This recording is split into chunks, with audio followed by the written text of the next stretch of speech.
محبوب تجارت ہے، یعنی اللہ سے زیادہ تمہیں خرید و فروخت محبوب ہے، یعنی اللہ تعالیٰ کی رضا سے زیادہ تمہیں بیٹے محبوب ہیں، تمہیں بیویاں محبوب ہیں، تمہیں بنگلے بینک بیلنس محبوب ہیں، تمہیں تجارتیں محبوب ہیں۔ فرمایا اور رسول کی گستاخی ہوتی رہے، تم تجارتیں کرتے رہو، تم لوگ اپنی خرید و فروخت میں مگن رہو، دنیا میں گھسے رہو، اور اللہ کے رسول کی گستاخی ہوتی رہے، اور جہاد کا معاملہ آئے تم پیچھے ہٹ جاؤ، مسلمانوں کے حکمران پیچھے ہٹ جائیں، بھاگنے کی کوشش کریں، جہاد کے لیے آمادہ نہ ہوں۔ فرمایا پھر قوموں پر اللہ کے عذاب آتے ہیں۔ یہاں رک کر میں بات کرنا چاہوں گا کہ ہر علاقے کی مسجد آج گواہ ہے کہ مسلمان کس قدر اپنے رب سے محبت کرتے ہیں۔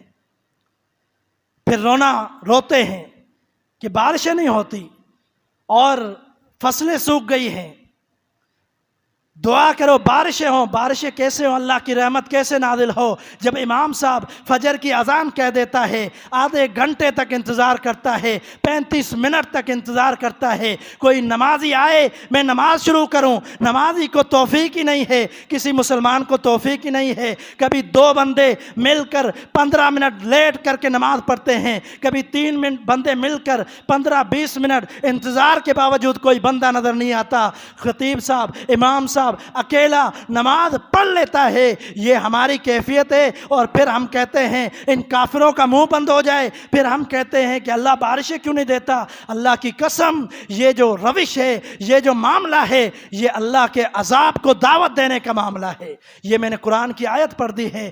تجارتوں کے اندر مسئلہ کیا ہے؟ مسئلہ یہ ہے کہ مولانا صاحب، خطیب صاحب، امام صاحب رات کو 1 بجے تک میں دکان میں مصروف تھا، رات کو 1 بجے تک میں زمین پر مصروف تھا، اس کی وجہ سے فجر نہیں پڑی۔ اللہ کی قسم، یہ بہانہ اللہ کے سامنے تیرا نہیں چلے گا کہ میں تجارت کے مصروف تھا، میں زمین میں مصروف تھا، میں فلانے کام میں مصروف تھا، میں بچوں کی وجہ سے پریشان تھا۔ نہیں چلے گا یہ بہانہ۔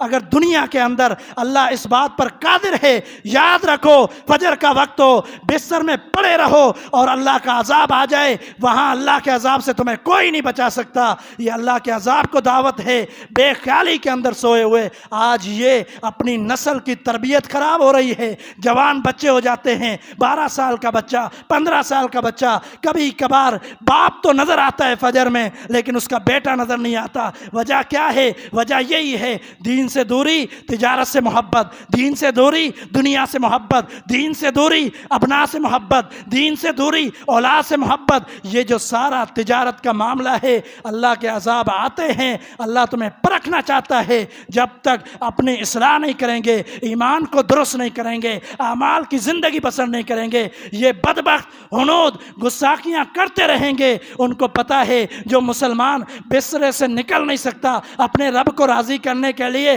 اس کو کیا جرت ہے کہ میدان میں آ کر تلوار اٹھا کر ہمارے ساتھ لڑے۔ ان کو پتہ ہے، اسی لیے یہ گستاخی کرتے ہیں۔ اپنی اصلاح کیجیے، اللہ سے ڈریے۔ یہ کل پرسوں کا واقعہ ہے۔ نام نہاد شخص عامر لیاقت، اس کی موت واقع ہوئی۔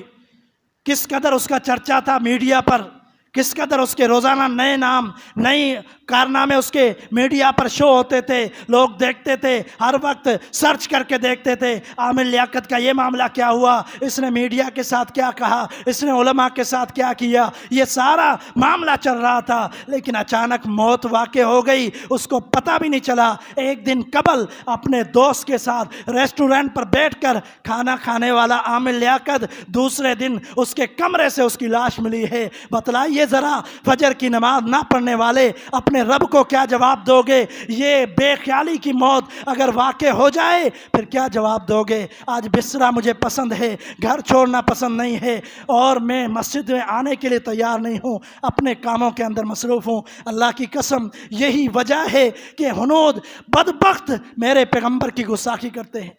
اگر میں خود ایمان والا بن جاؤں، اگر میں مسجد میں محبت کرنے والا بن جاؤں، میرا رب مجھ سے راضی ہو جائے، اور ان کافروں کے دل کے اندر اتنا رعب ہو کہ ان کی زبان کبھی بھی گندی بکواس کر نہیں سکتی۔ یہ میری اپنی غلطی ہے، اپنی اصلاح کیجیے، اللہ سے ڈریے ہے۔ یہ جو عامر لیاقت کی موت ہے، یہ اللہ تعالیٰ کا امر تھا، اللہ کا حکم تھا۔ اور پھر وہ دنیا سے چلا گیا. لوگ بڑے تبصرے کرتے ہیں عامر لیاقت ایسا تھا ایسا تھا. اب تبصرے ہی ہوں گے اس کے بارے میں، لیکن میں اس میں بھی آپ کی نصیحت کرنا چاہوں گا. اللہ تعالیٰ فرماتے ہیں دنیا سے چلے گئے جو لوگ ان کے بارے میں برا نہ کہو. حدیث میں بھی ہے جو دنیا سے چلے گئے ان کو اپنے حال پر چھوڑ دو. اب دنیا میں اس کا کوئی تعلق نہیں ہے، اب اللہ پر چھوڑ دو. وہ کیسا تھا، کیا کرتا تھا، اس کے معاملات اللہ کے ہاں ہیں. ان تبصروں کو چھوڑ کر سبق حاصل کریں کہ ہمیں اپنی اصلاح کرنی چاہیے. اپنی اصلاح کیجئے، نمازوں کی پابندی کریں، فجر کے اندر آئیے. اللہ تعالیٰ قادر ہے کہ ایک بندے کو پکڑ کر لے، چاہے وہ بستر پر ہو، چاہے وہ راستے میں ہو. اس لیے اللہ کے عذاب کو دعوت نہ دے بلکہ اپنی اصلاح کرے. اللہ تعالیٰ مجھے اور آپ کو توفیق عطا فرمائے.